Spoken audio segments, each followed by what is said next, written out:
ہم آپ کے بچپن سے شروع کریں گے. بالکل. ہر انسان کے اندر ویسے تو ایک بچہ موجود ہوتا ہے اور اس کو زندہ بھی رہنا چاہیے آخری وقت تک, لیکن آپ کے اندر کے میں اس بچے کی بات کر رہی ہوں جو وہ واقعی بچہ تھا, اور اس وقت وہ کتنی شرارتیں کیا کرتا تھا, بابا ماما کو کتنا تنگ کیا, کتنی پٹائیاں کھائیں, کتنی ڈانٹیں سنی. دیکھیے, میں زندگی کا وہ بچپن کا حصہ جو یاد رکھتا ہوں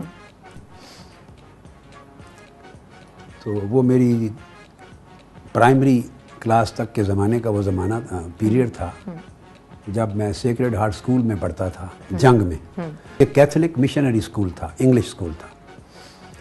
تو اس بچپن میں بیشتر وقت جو ہے میرا وہ تو گزر جاتا تھا اسکول میں.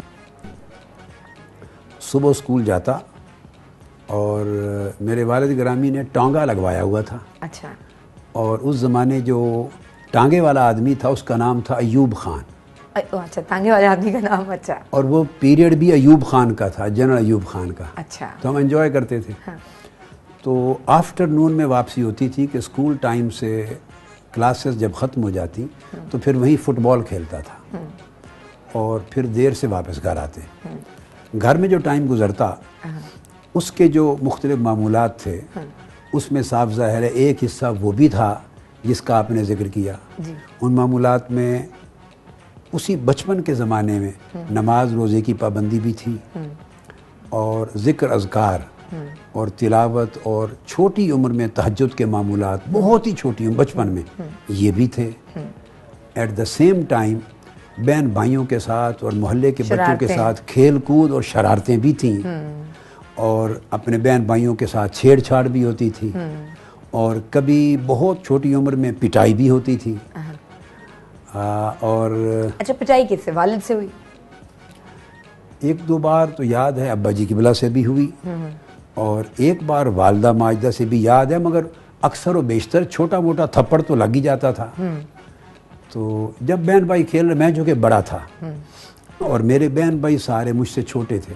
اب اچھا, یہ شرارتیں کبھی گھر سے باہر بھی نکلی تھیں, مطلب کہ محلے کے کسی چاچا کو تنگ کر دیا؟ نہیں, یہ نہیں تھا. اچھا. باہر لوگوں کو, کسی چاچا بابا کو, کسی بزرگ کو نہیں. وہ جو آداب تھے جو تربیت میں سکھائے گئے تھے ان کی وجہ سے اس طرح کا کام نہیں کرتے تھے. لیکن یہ کہ اپنے بہن بھائیوں کے ساتھ اور اپنی ہم عمر دوستوں کے ساتھ وہ طرح طرح کی گیمز ہوتی, اس میں شرارتیں بھی ہوتی, چھیڑ چھاڑ بھی ہوتا.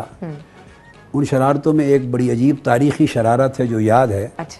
65 کی جنگ ہوئی تھی اور اس وقت یہ ہم 65 کے اینڈ میں یا 66 میں, تو پروبیبلی میری عمر اس وقت 14 سال تھی یا 15 سال.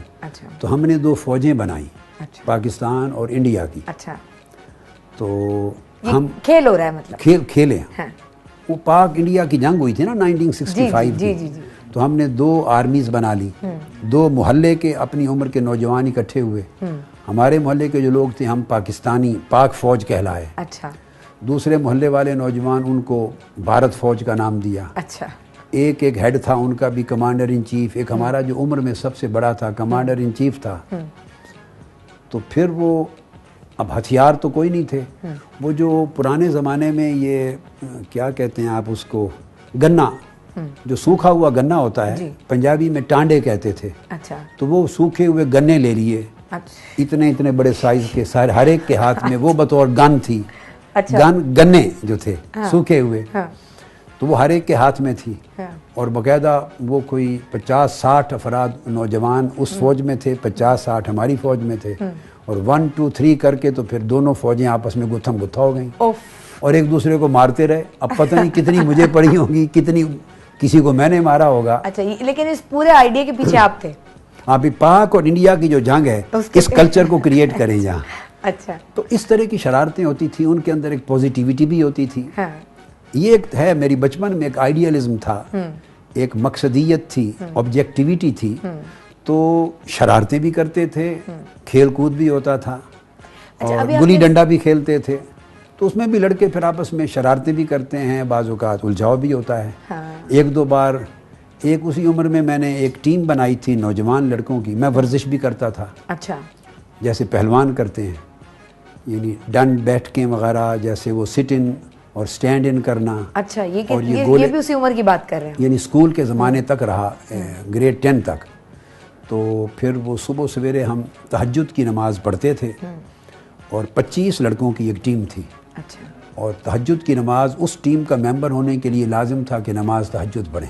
اچھا. میں ان کے گھروں میں نوک کر کے اس عمر میں جا کے جگاتا تھا 25 بچوں کو تہجد کے ٹائم پر.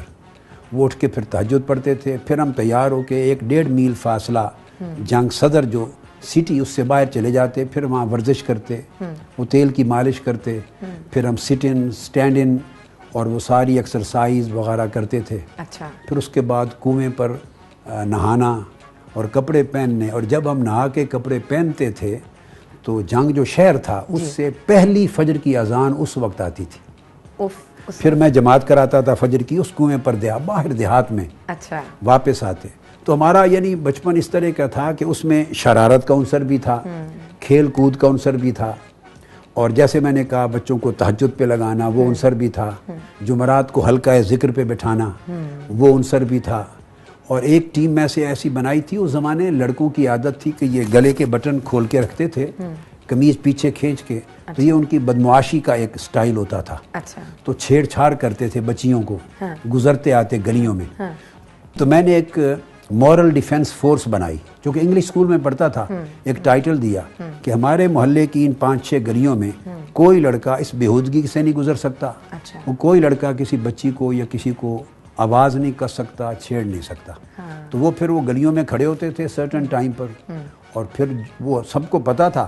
اپنے آپ جو کوئی اس قسم کا آتا تو وہ ہمارے محلے میں داخل ہونے سے پہلے بٹن بند کر لیتا تھا اور سیدھا ہوتا. اور کوئی اچھا. لوگوں کو بچپن سے آپ نے اپنے ہم عمروں کو بھی اچھی چیز کے اوپر لگایا. آپ نے کہا ابھی آپ نے بہت ہی بچپن میں تہجد کی. جاؤ تہجد بھی، اور بیٹھ کے 4-4 گھنٹے ذکر کرنا، ذکر بالجہر کرنا، نماز نوافل پہ لے جانا.